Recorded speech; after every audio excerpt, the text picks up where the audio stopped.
Hello dear students, welcome to ASC startup. मैं आपको इस वीडियो में क्लास 7 का जो डीओई की तरफ से प्रैक्टिस पेपर इशू किया गया ना एसएसटी का, तो उसकी मैं आपको पार्ट सेकंड वीडियो प्रोवाइड कर रहा हूँ। हिंदी मीडियम इंग्लिश मीडियम बच्चे ध्यान से देखेंगे। तो जिन्होंने पार्ट 1 नहीं देखा ना, तो वो इस वीडियो को देख लेना, डिस्क्रिप्शन में आपको लिंक मिल जाएगा। ठीक है, तो अब फटाफट मैं स्टार्ट कर रहा हूँ। मैंने आपको पार्ट 1 में जो एमसीक्यू है वो अच्छे से करवा दिए थे। ठीक है, एक बार यहाँ दिखा देता हूँ। ये सारे एमसीक्यू थे, इसके आंसर मैंने यहाँ पे रेड पेन से मार्क करे हुए हैं। ठीक है, हिंदी में देखो, पहले ये बताए थे मैंने।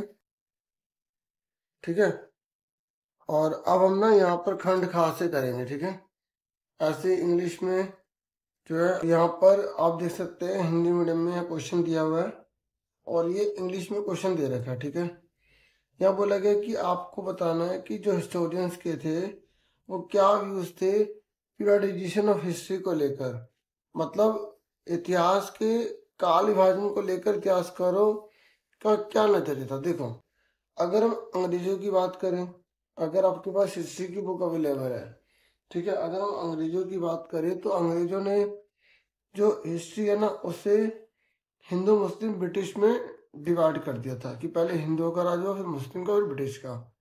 ठीक है, आप फर्स्ट चैप्टर में आपको मिल जाएगा। ठीक है, लास्ट जो है पेज उसमें मिलेगा आपको। ठीक है ना, और अगर हम बात करें इंडियन हिस्ट्री की, तो उन्होंने जो इंडिया की हिस्ट्री को जो डिवाइड किया था वो मेडिवल पीरियड, मॉडर्न पीरियड और एंशियंट पीरियड के रूप में डिवाइड किया था।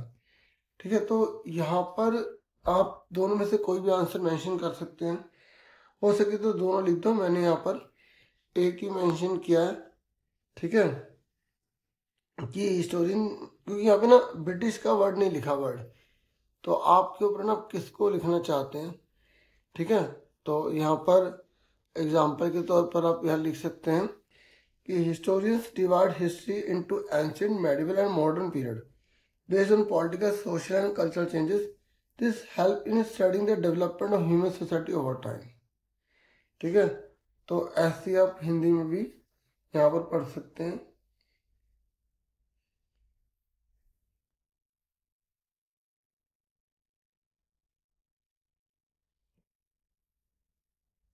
इतिहासकारों ने राजनीतिक, सामाजिक और सांस्कृतिक परिवर्तनों के आधार पर इतिहास को प्राचीन, मध्यकालीन और आधुनिक काल में बांटा है। इससे मानव समाज के विकास का अध्ययन करना आसान होता है। ठीक है, तो अगर आप यहाँ पे ब्रिटिश का बताना चाहते हो तो ब्रिटिश का भी बता सकते हो, फिर ब्रिटिश की थोड़ी सी लाइन आपको लिखनी पड़ेंगी। ठीक है, मैंने दोनों बता दिए। फिर नेक्स्ट है, ये कह रहे मध्याह्न भोजन व्यवस्था की किन्हीं दो विशेषता को बताओ। देखो, इंडिया के अंदर मिड डे मील जो प्रोग्राम है ना वो स्टार्ट हुआ था। आप इसके बारे में जितना भी जानते हैं ना, कि जैसे कब से स्टार्ट हुआ, पहला कौन सा स्टेट था, ठीक है, तो आप मुझे कमेंट करके बताएंगे। ठीक है, दो क्वेश्चन, तो यहाँ पर दो फीचर आपसे पूछी गई, तो आप बता दोगे कि ये फ्री में ना बना हुआ खाना बच्चों को प्रोवाइड करते हैं। ठीक है, गवर्नमेंट के द्वारा दिया जाता है, जो गवर्नमेंट के एडेड स्कूल होते हैं, और इससे एनकरेज किया जाता है कि स्कूल में अटेंडेंस जो है ना वो अच्छी हो और बच्चों को जो न्यूट्रिशन है वो बढ़िया तरीके से मिल जाए। ठीक है, ऐसे आप हिंदी में भी यहाँ लिख सकते हैं कि सरकार और सहायता प्राप्त विद्यालयों में छात्रों को निःशुल्क पका हुआ भोजन उपलब्ध कराना, और इससे विद्यालयों की उपस्थिति बढ़ती है और बच्चों को पोषण स्तर अच्छा होता है। अपने लैंग्वेज में बना बना के आप लिखेंगे। ठीक है, फिर नेक्स्ट क्वेश्चन है, अगर ये नहीं करते तो आप ये कर सकते हैं। देखो, हिंदी में भी देखते रहना। ठीक है, तो फिर नेक्स्ट है कि how does the Indian constitution ensure equality. अगर जो भारत का संविधान है वो समानता कैसे लाता है, तो आप ये बता सकते हो, क्योंकि देखो रिटर्न में है ना, तो उसमें जो राइट टू इक्वलिटी जो है ना, हमें फंडामेंटल राइट दिया हुआ आर्टिकल 14 से 18 के अंदर। ठीक है, तो आप ये बताना चाहे बता सकते हैं। और इक्वल ट्रीटमेंट किया जाएगा, कानून सबके लिए बराबर है, अनटचेबिलिटी को, छुआछूत को खत्म कर दिया गया और किसी प्रकार का कोई भेदभाव नहीं होगा। ठीक है, इन सब चीज़ों से ना हम जो है देखते हैं कि इक्वलिटी को प्रमोट किया जा रहा है। ठीक है, तो ये आप आंसर यहाँ से नोट करना चाहिए, नोट कर सकते हैं। ठीक है, उसके बाद अब हिंदी में देख लो।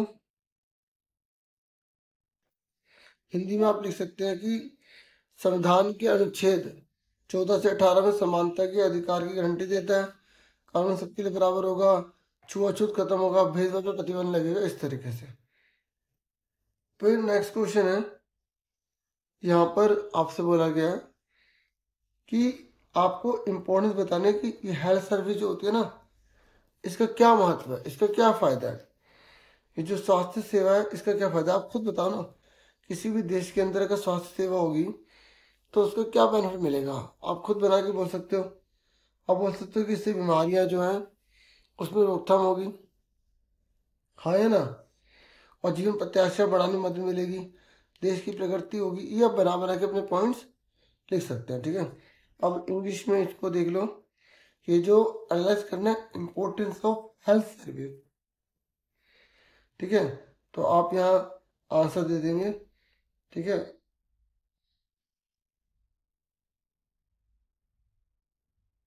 कि हेल्थ सर्विस जो होती है इंपॉर्टेंट होती है फॉर मेंटेनिंग गुड हेल्थ, अच्छी हेल्थ करने में बहुत ज़्यादा भूमिका निभाती है, ठीक है। प्रिवेंटिंग डिसीज, बीमारियों को रोकती है, और इम्प्रूव करती है लाइफ एक्सपेक्टेंसी को, उम्र बढ़ाती है, ठीक है।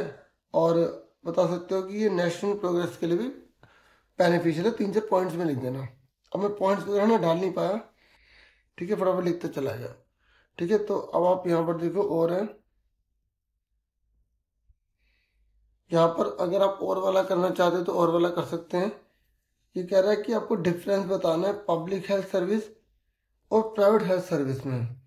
तो देखो आप बना बना के खुद भी लिख सकते हैं। जो पब्लिक हेल्थ सर्विस होती है उसमें जो गवर्नमेंट है वो बहुत बड़ा रोल प्ले करती है, ठीक है। निःशुल्क होती है, मतलब फ्री होती है, जनता के हित के लिए होती है, ठीक है ना। और जो प्राइवेट होती है वो कंपनी द्वारा होती है, महंगी होती है। ये हेडिंग है, आप इसको बड़ा करके दोनों को डिफरेंस एक डब्बा बना के लिख देना, ठीक है। ऐसी इंग्लिश में आप देख सकते हैं कि जो पब्लिक होती है और जो प्राइवेट होती है हेल्थ सर्विस, ठीक है, उनमें क्या डिफरेंट है। तो पब्लिक जो हेल्थ सर्विस है वो गवर्नमेंट के द्वारा होती है, पहला पॉइंट हो जाएगा। फिर दूसरा लो कॉस्ट हो जाएगा, ठीक है। तीसरा या फ्री में लिख देंगे। तीसरा सेवा करना होता है। ऐसी प्राइवेट में ये इंडिविजुअल कंपनी चलाती है, महंगी होती है और प्रॉफिट कमाने के लिए की जाती है, ठीक है। तो ये हिंदी में भी हो गया, ठीक है। तो मैंने कहा हिंदी इंग्लिश में क्वेश्चन देखते रहना, समझा रहा हूँ दोनों में, ठीक है। और ये कह रहा वस्तु विनिमय प्रणाली का विश्लेषण कीजिए। तो देखो ये मैंने आपको जब पार्ट 1 करवाया था उसमें, जब मैंने शुरू के क्वेश्चन कराए थे उसमें मैंने बताया था, जब वस्तु के बदले वस्तु ली और दी जाती है ना, उससे कहा जाता है barter system, when goods are exchange for goods, तो उसे बार्टर सिस्टम कहा जाता है। तो यहाँ पे थोड़ा एनालाइज करने के लिए कहा गया है, तो थोड़ा सा वो भी हम यहाँ एनालाइज भी कर देते हैं। तो आंसर देखो बार्टर सिस्टम का, तो आप बता सकते हैं कि जो बार्टर सिस्टम होता है एक ऐसा तरीका होता है जिसमें गुड्स के बदले गुड्स लिया जाता है। इसमें मनी का यूज नहीं होता, ये सिंपल होती है, ठीक है। इसकी कमी है कि इसमें डबल कॉन्फिडेंस की प्रॉब्लम हो जाती है कि एक व्यक्ति की आवश्यकता की वस्तु दूसरे के पास होनी चाहिए और दूसरे की आवश्यकता की वस्तु पहले के पास होनी चाहिए। मतलब जब तक दोनों के पास एक दूसरे की चीज नहीं होगी ना तो व्यापार नहीं हो सकता, ठीक है। तो ऐसी आप यहाँ पे वस्तु विनिमय प्रणाली के बारे में लिख सकते हैं। आप बता देना कि वस्तु विनिमय प्रणाली में वस्तु का आदान प्रदान वस्तु से किया जाता है, यह सरल थी, ठीक है, परंतु इसमें कठिनाई थी कि दो लोगों की डबल कॉन्जेंस ऑफ बॉन्ड्स की आवश्यकता होती है। मतलब दोहरा परिसंचरण लिख लेना, दोहरा परिसंचरण मतलब एक वस्तु की आवश्यकता की वस्तु दूसरे के पास होनी चाहिए, दूसरी आवश्यकता की वस्तु पहले के पास होनी चाहिए, ठीक है। तो ये मैं ट्रांसलेट किया था, उसकी वजह से इंग्लिश में इन्होंने ले लिया, ठीक है। अब उसके बाद जो है यहाँ पर सेक्शन सी पर आ जाइए। तो यहाँ पर ये कह रहे हैं कि 3 फंक्शन बताने रिवर के। तो देखो नदियों के 3 कार्य आप अपना बना बना के लिख सकते हो कि नदियों का पानी पीने के काम आता है, खेती बाड़ी के काम आता है, व्यापार करने के काम आता है ना। इंग्लिश में रिवर के फंक्शन की बात कर रहे हैं, ठीक है, ठीक है। थोड़ा देख ले अगर क्वेश्चन वगैरह ना, थोड़ा सा कॉपरेट करना, ठीक है, क्योंकि अगर मैं अलग अलग बनाता बहुत टाइम हो जाता, इतना टाइम अभी अवेलेबल नहीं था, ठीक है। तो रिवर के फंक्शन है, तो वाटर को प्रोवाइड करता है, इरिगेशन के लिए मतलब सिंचाई के लिए पानी देता है, पीने के काम आता है, ठीक है, जो आपको लर्न है ना, आप वो भी लिख सकते हैं। ठीक है, और मिट्टी लेकर आता है, ताजी मिट्टी जो होती है ना, एलुवियल सॉइल, जरूर मिट्टी लेकर आता है, और जो जमीन है उसको क्या करता है, ये उपजाऊ बनाता है। ठीक है, ऐसे आप हिंदी में सिंचाई और पेयजल प्रदान करती है, परिवहन और व्यापार में सहायक होती है, जो मिट्टी जो होती है वो जमा हो जाती है मैदानों में तो उसको उपजाऊ बना देती है। ठीक है, ऐसे अब नेक्स्ट क्वेश्चन है यहाँ पर, ये कह रहा है कि ग्लेशियर का क्या काम होता है। ये जो ग्लेशियर होते हैं, ठीक है, इसका क्या काम होता है आपसे पूछ रहे हैं।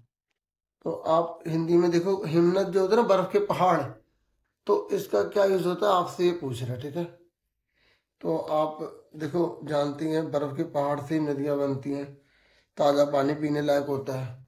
ठीक है, और अपने साथ में बहुत सारी जो ये चीज़ें लेकर आते हैं। ठीक है, तो आप बना बना के इसमें लिख सकते हैं, और इसी की वजह से बहुत सारी घाटियाँ बनती हैं, तो उसमें पेड़ पौधे उगते हैं। अपना बना बना के लिख देना। ठीक है, ओके, ये तो आप बना ही लोगे, तो इसको फिर आप देखना चाहते हैं, पढ़ना चाहते तो पढ़ सकते हैं। ठीक है, उसके बाद देखो नेक्स्ट है 7th क्वेश्चन है। 7th क्वेश्चन देखिए यहाँ पर। ठीक है, तो यहाँ पर कह रहे यदि 1920 के दशक में आपका जन्म समोआ द्वीप पर हुआ होता, जब आपने पढ़ा होगा तब आप बता पाएंगे, तो आपसे किस प्रकार की भूमिकाओं की अपेक्षा की जाती। समोआ आइलैंड की बात कर रहे हैं 1920 में, अगर आपका जन्म वहां पर हुआ है तो। ठीक है, इंग्लिश में आप देख लो, वही चीज लिखी है कि अगर आप बोर्न हुए हैं समोआ आइलैंड में तो आप क्या रोल निभाएंगे। अगर आपने चैप्टर पढ़ा है, समोआ के बारे में पढ़ा है, तो तब लिख पाएंगे, नहीं तो जो है फिर प्रॉब्लम हो जाएगी। ठीक है, देखो पढ़ लो। देखो, लड़कियों से घरेलू काम और बच्चों की देखभाल की अपेक्षा की जाती थी वहां पर, जबकि लड़के मछली पकड़ने और बाहरी कार्यों में लगते थे, जो वास्तव में समाज की सामाजिक जिम्मेदारियों में से भाग लेना पड़ता था। ठीक है, तो आपसे यही काम करवाया जाता है, लड़की हो तो देख लो, लड़की हो तो देख लो क्या काम करवाया जाएगा। ठीक है, तो आप यहाँ पढ़ सकते हैं, गर्ल से ये उम्मीद की जाती थी कि वो डोमेस्टिक वर्क करेंगी, बच्चों की देखभाल करेंगी। ठीक है, और लड़कों से उम्मीद की जाएगी कि वो फिशिंग का काम करेंगे, आउटडोर एक्टिविटीज करेंगे, और जब एडोलेसेंस के हो जाएंगे तो उसके बाद यूथ जो है ज्वाइन कर लेंगे कम्युनिटी। ठीक है, सर्विस और रिस्पॉन्सिबिलिटीज की, और फिर उनको जिम्मेवारी जो है निभानी पड़ेगी। ठीक है, जो सामुदायिक जिम्मेवारी होती है लड़के होने के नाते, तो वो उसे करना पड़ेगा। ठीक है, फिर उसके बाद यहाँ पर नेक्स्ट है, आपको एनालाइज करना है डोमेस्टिक वर्क के बारे में, कि जो घरेलू काम होते हैं उसका फायदा क्या है। ये तो आसान है, देखो डोमेस्टिक कार्य बहुत महत्वपूर्ण होते हैं, जैसे खाना बनाना, सफाई करना, परिवार की देखभाल करना, क्योंकि अगर ये नहीं होंगे तो जो पर्सनैलिटी का जो डेवलपमेंट है वो कैसे होगा। पर ये बिना वेतन के होते हैं ना घरेलू काम। ठीक है, ये अवमूल्यित होते हैं। ठीक है, अंडर वैल्यूड होते हैं, अनपेड होते हैं, इसके लिए कोई पैसे वगैरह नहीं मिलते हैं, है ना, जैसे मम्मी वगैरह करती हैं, तो ये सारा। ठीक है, अब सेक्शन डी पर आ जाइए। ये लॉन्ग क्वेश्चन आया, देखो ये काफी स्कोरिंग होते हैं। देखो इसने बोला वायुमंडल के विभिन्न परतों के बारे में आपको व्याख्या करने थे। चैप्टर 4 में मैंने आपको सारी की सारी अच्छे से दिखाई थी अभी, जब एमसीक्यू क्वेश्चन करवाए थे। ठीक है, तो ये आप अपने आप भी सारे लेयर्स लिख सकते हैं, बाकी यहाँ एग्जाम्पल के तौर पर नोट करना चाहिए कर सकते हैं। ट्रोपोस्फीयर हो गई, स्ट्रेटोस्फीयर होगी, फिर मेसोस्फीयर होगी, फिर थर्मोस्फीयर हो गई। ठीक है, तो और फिर एक्सोस्फीयर हो गए, तो आप इनके बारे में ना बुक से कर लेंगे तो ज़्यादा बेटर रहेगा। ठीक है, बाकी मैंने आपको आइडिया के तौर पर दिखा दिया। ठीक है, एक एक लाइन आप अच्छे से लिख लेना। ठीक है, हिंदी में भी देख लो एक बार। ठीक है, शोभ मंडल है, समताप मंडल है, मध्य मंडल, ताप मंडल, बहिर्मंडल। ठीक है, तो आप इनको अच्छे से एक एक लाइन इनकी याद कर लेना। ठीक है, बाकी यहाँ पर ना अभी मैं स्पेस दे नहीं पाया, इसमें स्पेस का काम करना था अभी। ठीक है, पॉइंट्स फिर डाले। ठीक है, बाकी आपको मैंने दिखा दिए 1 2 3 4 5। ठीक है, अब उसके बाद जो है नेक्स्ट पर आ जाओ। क्वेश्चन नंबर ये और वाला ये कह रहा है आपको एटमॉस्फेयर के कॉम्पोजिशन बताने हैं कि एटमॉस्फेयर के अंदर कौन कौन सी चीज़ें होती हैं। तो आपको पता ही है कि एटमॉस्फेयर में कौन कौन सी चीज़ें होती हैं। नाइट्रोजन होता है, ऑक्सीजन होता है, आर्गन होता है, कार्बन डाइऑक्साइड होती है। एक सर्कल सा बना है, उसके अंदर पिक्चर में दिखा रखा है ना आपकी बुक में, तो बस वही आपको बताना था। देखो 5 नंबर थे इसके, 5 नंबर। देखो अगर आपको क्वेश्चन नहीं पता होगा तो आप आंसर कैसे करोगे। ठीक है, तो इसलिए आप अच्छे से स्टडी करो, तैयारी कर लो अच्छे से, बाकी इंग्लिश में भी देख लो। ठीक है, नाइट्रोजन कितने 78% है, ऑक्सीजन 21% है, आर्गन कितने 0.93, कार्बन डाइऑक्साइड 0.03 है, और बाकी सारी गैसेस है अलग अलग। ठीक है, और पानी के कण वगैरह। उसके बाद नेक्स्ट है आपको रिव्यू करना है लैंड रिवेन्यू सिस्टम को अलाउद्दीन खिलजी के। ठीक है, तो जो अलाउद्दीन खिलजी है ना, उसकी भू राजस्व प्रणाली को आपको बताना है। तो उसका सिस्टम कैसे था और वो कैसे करता था। देखो उसने अलग अलग सिस्टम बना रखे, मैं आपको हिस्ट्री की बुक में दिखा देता हूँ। देखो ये है ना 3rd चैप्टर आपकी बुक में, तो ये जो खलजी डायनेस्टी थी ना, तो इसमें अलाउद्दीन जो खलजी है उसने कौन कौन से नियम बनाए थे। ठीक है, टैक्स वगैरह को लेकर यहाँ पर बहुत अच्छे से दे रखा है। ठीक है, उसी के बारे में यहाँ पे आपको मैं दिखा देता हूँ, आप ध्यान से देखिए। देखिए यहाँ पर बहुत अच्छे से बता रखा है कि जब अलाउद्दीन खलजी बना ना, ठीक है, तो उसने क्या करा, लैंड रेवेन्यू का सिस्टम अपने कंट्रोल में ले लिया। उसने जितने भी लोकल चीफ थे ना, उन सब पे टैक्स लगा दिया कि आप भी टैक्स भरोगे। ठीक है, और इस तरीके से उसने बहुत एडमिनिस्ट्रेशन करा। उसने जहाँ 3 प्रकार की टैक्स है ना, तो एक खराज जो 50% लगाया जाएगा किसानों पर, जानवरों पर, दूसरा टैक्स, और तीसरा घरों पे लगाया जाएगा। तो आप ये बता सकते हैं। ठीक है ना, बाकी आप एक बार ये पढ़ लो। ठीक है, बुक से पढ़ना है तो बुक से या आप देख सकते हैं कि जो लैंड जो है ना उसको मेजर किया गया, उसका सर्वे किया गया है। ठीक है, फेयर टैक्स कलेक्शन दिया जाएगा। पीजेंट जो है उनको आधा, जो है जितना प्रोडक्शन करेंगे आधा देना पड़ेगा। ठीक है, जैसे समरी में सारा लिख दिया ना, रिवेन्यू जो है वो डायरेक्टली फार्मर से लिया जाएगा, कि बीच में जो बिचौलिए होते हैं उनको हटा दिया उसने। ठीक है ना, करप्शन वगैरह रोकने के लिए। और लैंड टैक्सिंग जो है उसने सारे रिकॉर्ड वगैरह लिखे, मेजर करा। ठीक है, इससे उसका जो खजाना वगैरह भरा, तो ये आप बता सकते हैं। बाकी बुक भी मैंने आपको दिखा दी है। ठीक है, चैप्टर 3 में से हिंदी में एक बार देख लो आप। थोड़ा हिंदी में अगर आप पढ़ोगे ना, थोड़ा सा और आपको अच्छा आइडिया लग जाएगा। ठीक है,